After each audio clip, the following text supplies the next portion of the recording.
Welcome back everyone to a Niger man's perspective. I appreciate each and every one of you. Before I go on, I have a little ask. Please give this video a like as it helps to spread it to more viewers.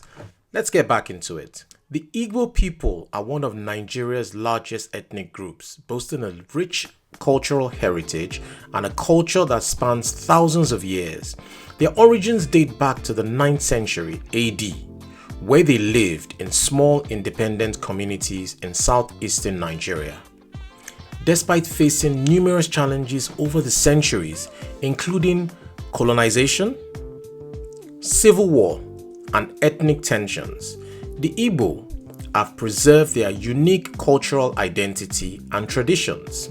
Their resilience and adaptability have allowed them to maintain their distinct way of life through adversity. Today, I will dive deep into the history of the Igbo people, tracing their origins to the present day. The exact origins of the Igbo people remain a mystery, yet archaeological discoveries suggest that they've inhabited modern-day Nigeria for at least 2,500 years. Long time, right? The earliest evidence of Igbo culture has been discovered in Nsukka, where excavations have revealed artifacts dating back to 500 BC, that's before Christ. Pottery, iron tools, and terracotta figures were among the artifacts discovered, indicating that the Igbo people were already engaged in agriculture and iron working at the time, and also indicating a well-established and sophisticated society from ancient times. The Igbo people possess a recorded history that dates back to the 9th century AD. During this time, they resided in small independent communities in southeastern Nigeria. These communities were predominantly self-sufficient, thriving on agriculture, hunting, fishing, and trade. Their political system was highly decentralized, some people will say egalitarian, with each community governed by a council of elders. These elder councils were responsible for making key decisions about the community's well-being. Despite facing external threats, the Igbo maintained a high degree of autonomy, preserving their unique social and political structures. The cultural traditions of the Igbo people are profoundly rooted in their belief in Chukwu, the supreme being they believe created the world and all living things. Central to their history are significant kingdoms such as Nri, the Aro Confederacy, and Onitsha, each led by a monarch and a council of chiefs. The Igbo people are renowned for their artistic and musical talents.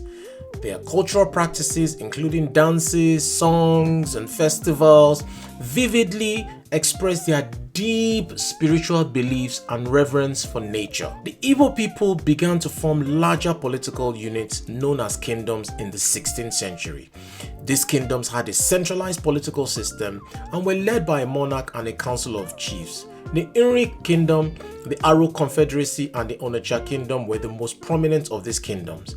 The Nri Kingdom, established in the 10th century, was especially significant in Igbo history because it served as a spiritual and cultural center for the Igbo people. It was ruled by the Eze Nri, priest king, who was revered as a divine figure.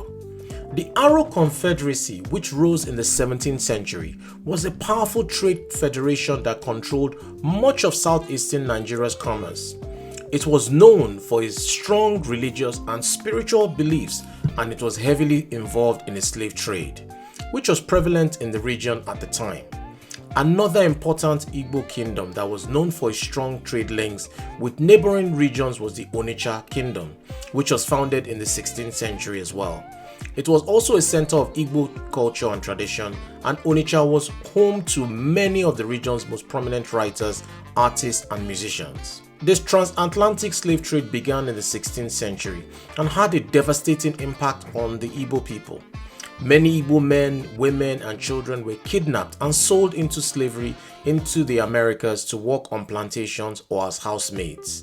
During this time, it is estimated that up to 1.5 million Igbo people were taken as slaves.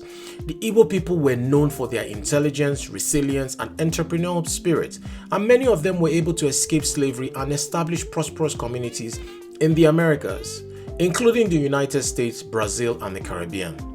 Despite the challenges posed by European colonialism and the slave trade, the Igbo people remained resilient and resisted foreign dominance. The Igbo landing rebellion in Georgia in 1803 was one of the most notable examples of this resistance. During this rebellion, a group of Igbo slaves brought to the United States jumped from a ship and drowned rather than be forced into slavery. Wow. The Igbo landing has since become a symbol of the Igbo people's strength and resilience and is commemorated each year in a festival held in Georgia. If you're ever in Georgia, I think you should check this out. The Portuguese were the first Europeans to arrive in the Igbo region, beginning exploration in the late 15th century. The arrival of Europeans had a significant impact on Igbo society because it brought with it new technologies, goods, and ideas. The arrival of the European colonizers in the late 19th century was a watershed moment in the history of the Igbo people. Nigeria became a British colony after the Berlin Conference divided Africa into European spheres of influence in 1885. The Europeans sought to exploit the region's abundant resources in order to establish their own political and economic dominance. Very selfish, very selfish. The Igbo people attracted the British in particular because of its abundant natural resources, which included palm oil, coal, and timber. The British instituted a new system of governance based on an indirect rule. Remember what I said earlier about them having their own egalitarian way of determining themselves. Now the British came and instituted a new system of governance based on an indirect rule, allowing them to retain control of the country while relying on local leaders to govern on their behalf. Let's keep it moving. Nigeria was officially declared a protectorate by the British in 1901, and by 1914 they had established the colony and protectorate of Nigeria with Lagos at its capital. This new political entity would eventually divide Nigeria into three regions: the northern region, the eastern region, and the western region. The Igbo people were among the most successful in adapting to this new system of governance, and many of them rose to positions of prominence in the colonial administration. However, the British also implemented new economic policies such as palm oil taxation and the establishment of a cash economy, which had a significant impact on Igbo society. Let's keep going. The Igbo Women's War of 1929, also known as the Aba Women's Riot, was one of the most notable events of this time period. This was a mass protest movement led by Igbo women against unfair and exploitative British colonial policies. The protests were largely successful in obtaining concessions from the colonial government and served as a powerful demonstration of the Igbo people's resilience and determination. Despite these obstacles, the Igbo people continued to resist and fight for their independence, with the rise of several prominent leaders who were outspoken critics of British imperialism. They argued for greater political autonomy and self-determination, claiming that Africans, particularly the Igbo, were capable of self-government and should not be subject to foreign dominance. The Igbo people, like other ethnic groups in the country, believed that living under colonial rule brought with them new forms of oppression and exploitation. Where's the lie? Nnamdi Azikiwe, a prominent Igbo politician and journalist who became Nigeria's first president in 1963, was a key figure in this struggle. Azikiwe was an outspoken supporter of Nigerian independence, and his leadership was instrumental in the country's transition from colonialism to independence in 1960. Nigeria gained independence from British rule in 1960, but the new government was riddled with corruption and ethnic tensions. Is this familiar?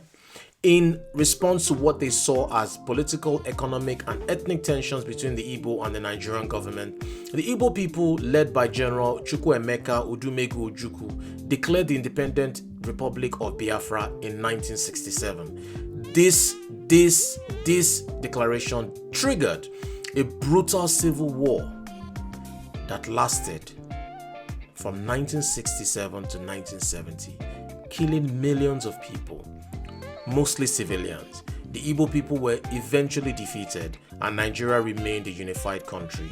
But the Civil War's legacy is still felt in Igbo society as of today.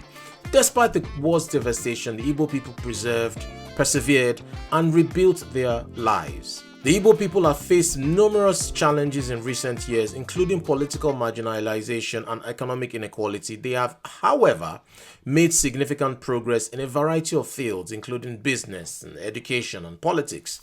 The Igbo are known for their entrepreneurial spirit and have contributed significantly to the Nigerian economy. They have also produced many notable figures in Nigerian politics and culture, including renowned author Chinua Achebe and aforementioned Nigeria's first president Nnamdi Azikiwe. Despite the difficulties they have saved over the centuries, the Igbo people have managed to preserve a rich and vibrant culture that is celebrated all over the world.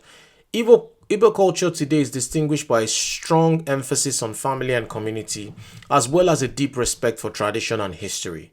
The Igbo people remain an important, vibrant part of Nigerian society with rich cultural heritage that is celebrated worldwide. They are well known for their business acumen and contributions to fields such as music, literature, and art. The institution of the Umana or extended family is still a defining feature of Igbo society today. This is a network of kinship ties that binds members of a specific community together and fosters a strong sense of social cohesion and mutual support. The art of storytelling is another important cultural tradition in Igbo society. Igbo stories are passed down from generations to generation and frequently include moral and wisdom themes. These stories play an important role in the preservation of Igbo history, customs, and traditions. The masquerade is another important cultural tradition in Igbo society, a performance in which dancers wear elaborate costumes and masks to represent spirits and ancestors. Masquerades are an important part of Igbo festivals and celebrations, and they are thought to bring the community good luck and prosperity. In conclusion, the Igbo people have a remarkable and enduring spirit of resilience and determination in the face of adversity. Despite numerous challenges throughout their history, they have managed to preserve their distinct cultural heritage while also making significant contributions to the world.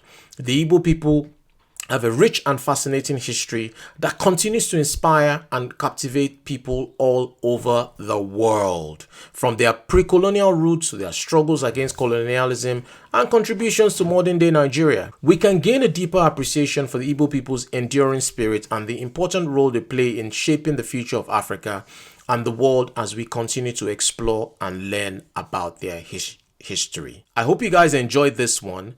If you haven't subscribed already, what are you waiting for? Subscribe, click the bell for all notifications so that all my subsequent videos can come to you. If you really love this and you're not Igbo, or you want me to capture another part of Igbo culture, or you're from other parts of Nigeria and you want me to capture something specific, that is what the comment section is for. Drop me a comment. This is not a one-way street. This is a two-way street. I'd like to know what you liked about this. I want to know what you didn't like about this. Is there a part I missed out, etc.? You like my style, you don't like my style? Put a comment below. Give a like I said earlier. And I'll see you in the next one. Thank you.